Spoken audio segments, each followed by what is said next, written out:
Graag bedanking doen. Die twee manne van Normaak wat hier is, David en Theo. Ek wil vir hulle eerstens baie dankie sê dat hulle die dag saam met ons deurgebring het en vir ons die prysuitdeling hanteer het. Dan wil ek vir julle sê, hierdie Normaak borgskap is 'n baie besondere een. Jy weet, jy het op takvlag geskiet, daar was medaljes en teikens, dis alles deur Normaak geborg.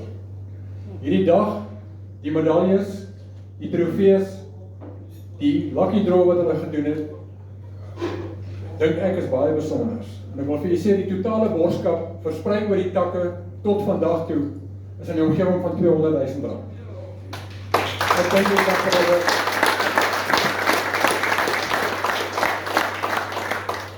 dink jy kan vir hulle en vir Normaak baie dankie sê. En dan wat belangrik is dat hierdie borgskap strek oor 'n periode van 3 jaar. Vandag se nasionale kampioenskappe sluit ons eerste jaar af. Ek het so 'n maand, 6 weke terug het ek weer tenders by die takke aangevra. Die afgelope jaar het ons 22 kompetisies by die takke gehad. Die jaar wat kom is daar 26. En Mark Pledger, die grootbaas by Normaak het vir my in verbasie gesê, toe ons so 2-3 maande terug by hulle was, hulle is bereid om meer as 27 kompetisies te borg. So, maar vir die 25-26 jaar het ons dan 26 kompetisies, en ek wil net sê vir Normaak, vanaf die nasionale kantoor, en ek dink namens u almal as kids, die deelnemers, baie dankie.